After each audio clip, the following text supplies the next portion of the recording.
विचारों की दुनिया में आप सभी का स्वागत है। हजारों सदियों पहले पश्चिम जब अंधकार में गर्क था तो भारत के ऋषियों ने नाड़ी दोष ढूंढ लिया था और उसे गोत्र के रूप में विभाजित करके संसार को उत्तम ज्ञान दिया था, जिसे आज का आधुनिक चिकित्सा शास्त्र क्रोमोसोम थ्योरी कहता है। आइए बात करते हैं कि कहां से नकल हुई है क्रोमोसोम थ्योरी की, और साथ ही जानते हैं कि पुत्री को अपने पिता का गोत्र क्यों नहीं प्राप्त होता। वैज्ञानिक दृष्टिकोण से हम आप सब जानते हैं कि स्त्री में गुणसूत्र यानी क्रोमोसोम्स XX और पुरुष में XY क्रोमोसोम्स होते हैं। इनकी संतति में माना कि पुत्र हुआ तो XY क्रोमोसोम्स अर्थात इस पुत्र में Y क्रोमोसोम पिता से ही आया है, यह तो निश्चित ही है, क्योंकि माता में तो ये Y क्रोमोसोम होता ही नहीं है। और यदि पुत्री हुई तो XX क्रोमोसोम यानी यह क्रोमोसोम जो पुत्री में आया वो माता व पिता दोनों से आते हैं।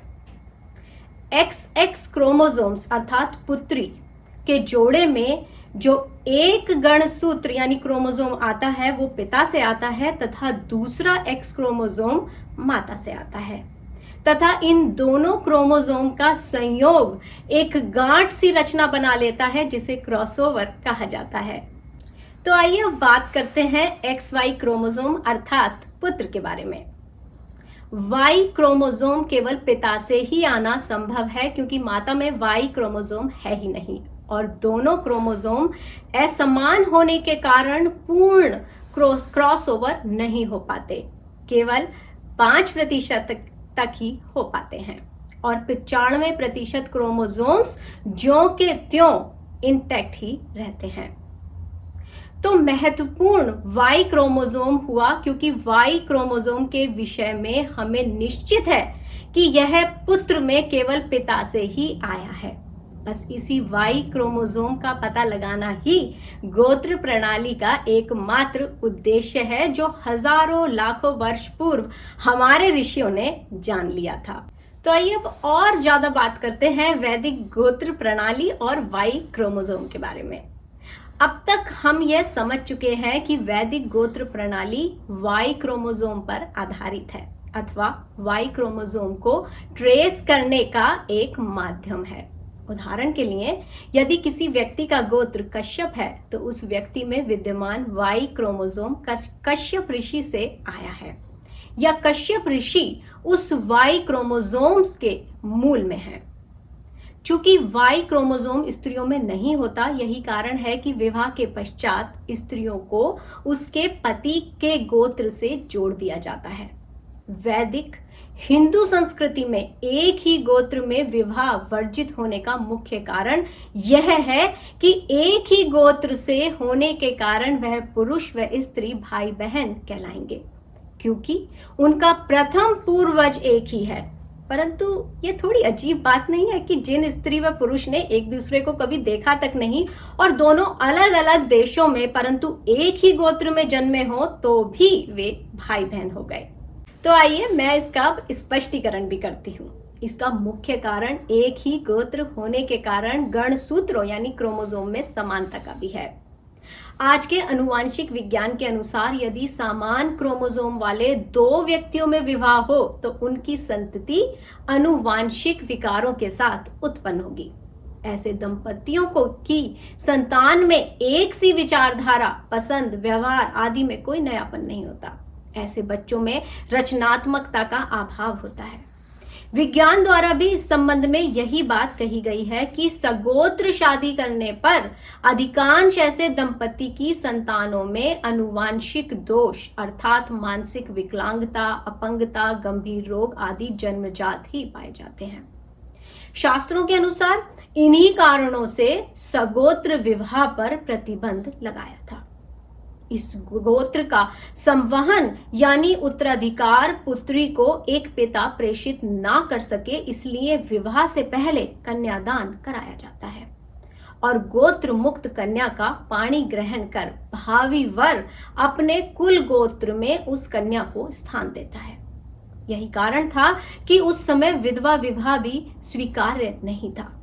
क्योंकि कुल गोत्र प्रदान करने वाला पति तो मृत्यु को प्राप्त कर चुका है।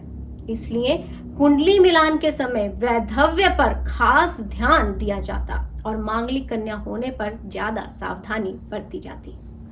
यदि पुत्र है तो 95% पिता और 5% माता का सम्मिलन है।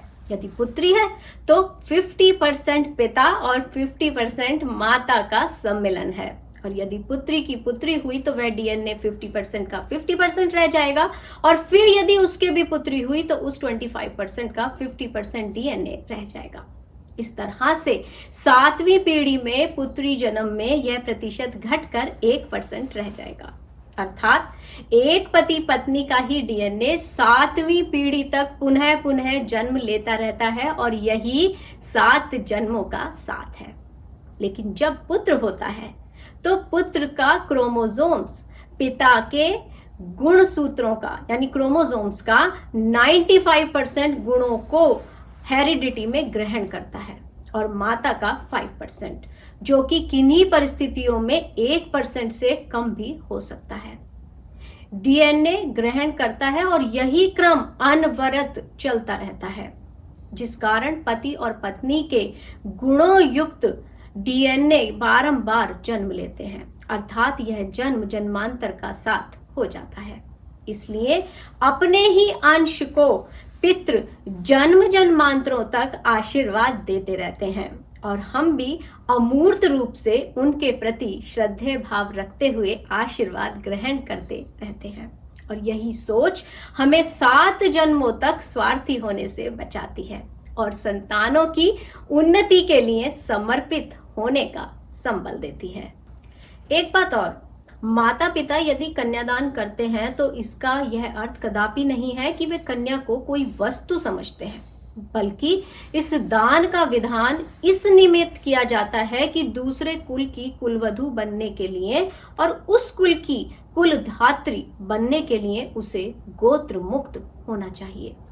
अब डीएनए मुक्त तो हो नहीं सकती, क्योंकि भौतिक शरीर में वो डीएनए रहेंगे ही रहेंगे। इसलिए मायका अर्थात माता का रिश्ता बना रहता है।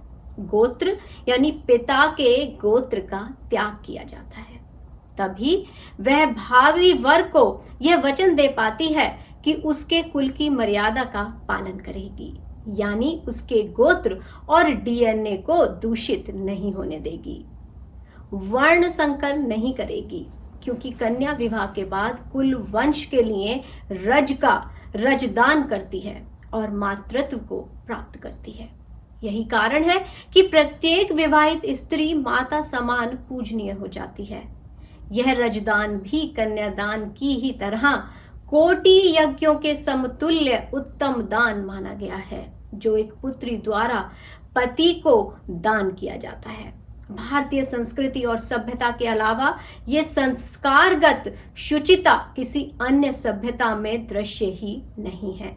यही कारण है कि मैं कहती हूं कि हमारा जो भारत है, हमारी जो संस्कृति है, वो सर्वोपरि है। हमारा जो ज्ञान है वो उच्च कोटि का है, और वही ज्ञान है जिसे आज साइंस बार बार अपने तथ्यों के आधार पर प्रूव कर रही है कि इतने वर्ष पहले भी हमारा जो ज्ञान था वो आज के विज्ञान से कोसों आगे है। आपको ये गोत्रों से जुड़ी हुई जानकारी कैसी लगी, आप ये मुझे जरूर बताइएगा। साथ ही यदि आपका गोत्रों से जुड़ा हुआ, विवाह पद्धति से जुड़ा हुआ कोई भी सवाल है तो आप मुझे जरूर बताइएगा, क्योंकि यदि आप विवाह संस्कार को, गोत्रों को अच्छे से समझ लेते हैं तो आने वाले संबंध में आपके जो रिश्ते हैं वो बहुत ही दृढ़ रहते हैं, विश्वास उनमें बना रहता है। क्योंकि जब आप किसी चीज को अच्छे से समझ लेते हैं, उसके सिद्धांत को समझ लेते हैं, उनके फैक्ट्स को समझ लेते हैं, तो आप अपने जीवन में कभी भी कोई गलती नहीं करते हैं। तो आप सितारों की दुनिया को अगर आपने अभी तक सब्सक्राइब नहीं किया है तो सब्सक्राइब जरूर करिएगा, और साथ ही बेल आइकॉन को हिट करना ना भूलिएगा। तो फिलहाल मुझे दीजिए इजाजत, नमस्कार।